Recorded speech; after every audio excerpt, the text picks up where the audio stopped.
So welcome back to the kitchen renovation. It's a big day today. We've got the granite worktops going in.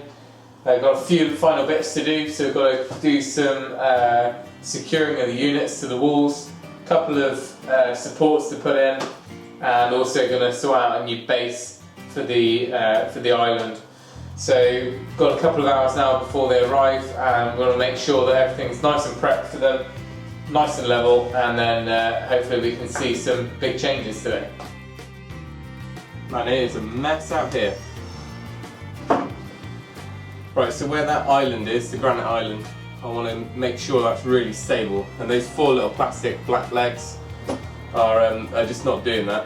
So I'm going to make a framework out of some 1-inch timber, and that'll be the same height as the feet, so it'll be 150mm high, and that'll just give us a bit more stability. Got all these old pine shelves that we took out of the old kitchen. They're really nice solid boards. We're just going to cut them down on the table saw so they're exactly the right width, and then cut them to length to make up our box section.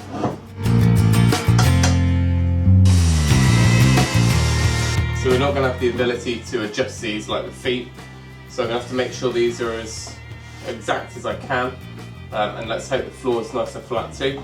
I haven't got a jointer or a planer here, so I'm going to have to just use the table saw and then cut them to width.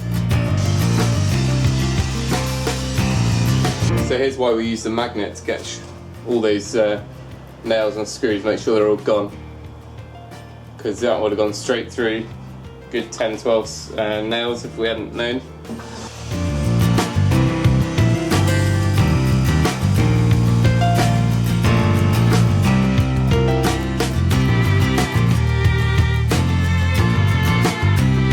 I was going to put a round over bit on the bottom of these, and that was because if we ever moved the island it wasn't going to leave a real sharp dent in the vinyl floor, which is a little bit cushioned. However, looking at these, they're a little bit softened on the edge anyway. I might just run a hand plane over the edges. All of this is going to be completely concealed by panelling anyway, so I think this should be fine. What I'll do is I'll just take off those corners, just so there's no sharp edges digging into the vinyl.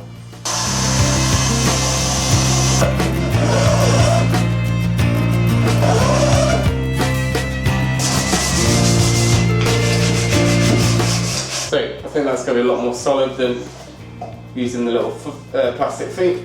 I'll put some little brackets on here now and fix it to the bottom. Of course, all these units are being reused, they're second hand, so that's why I'm going to have to do a lot more modifications.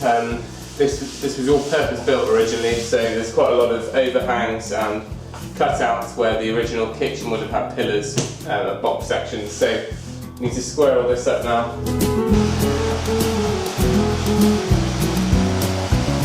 You can see the original quality of this kitchen. All these units, any exposed faces, are all using real oak veneer, and it's even the pippy veneer to match the doors. So I'm hoping that we can leave a bit of flexibility in where we want the island, and we can move it around in the future. And that's why I'm trying to be a little bit more cautious on what dents and what marks this might leave in the vinyl. So I've smoothed out as much as possible, taken the edges off here, and I think I'm going to go one step further and just use some little brads and just get this tucked in underneath the baseboard, and hopefully that'll just stop it from marking at all.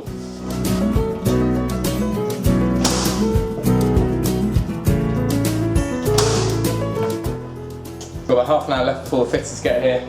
It's a final rush to get everything bolted down and cleared out of the way. I'm going to clear the side route into the house, so hopefully they can come in through that way.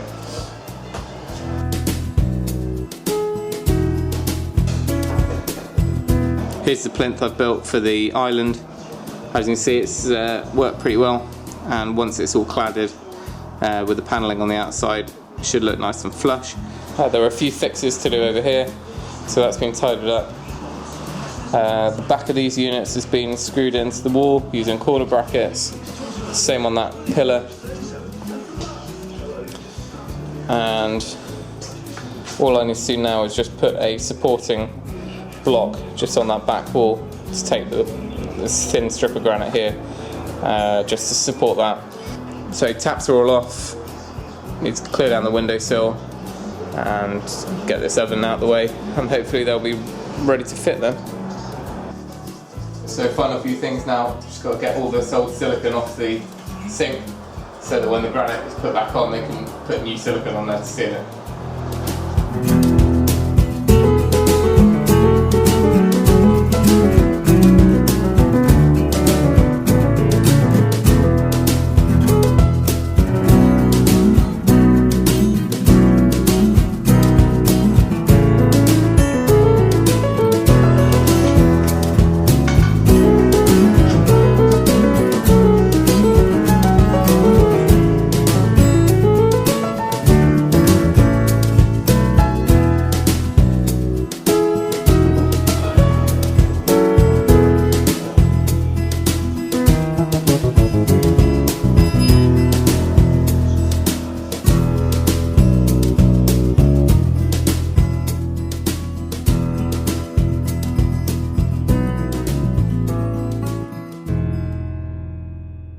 Today's the day, the granite's finally in! Yay!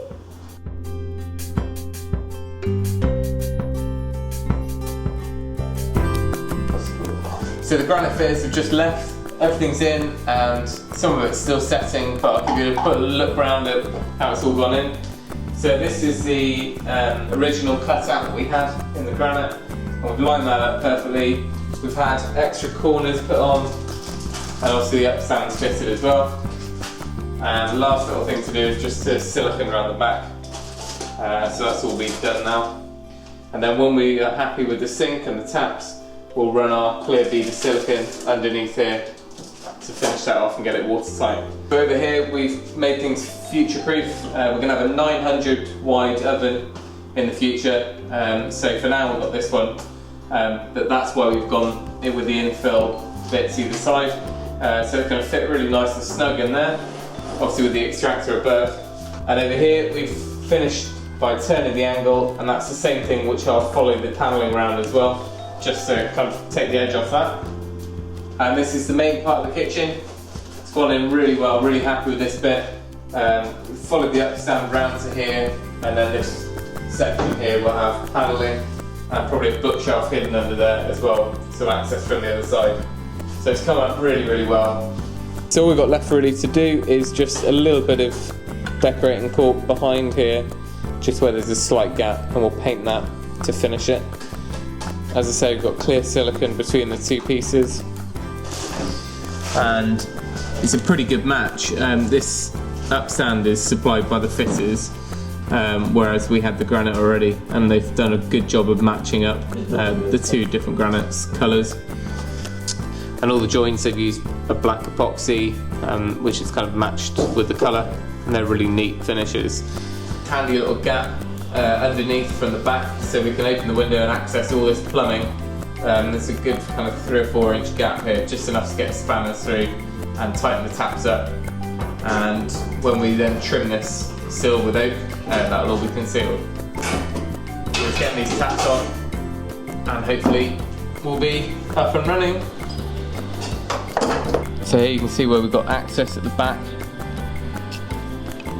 It's slightly different from a normal tap. We've got one centre tap, and then the mixer for the cold and hot are separate. So here's the view from above. Just tighten those up now. A moment of truth for the hot water.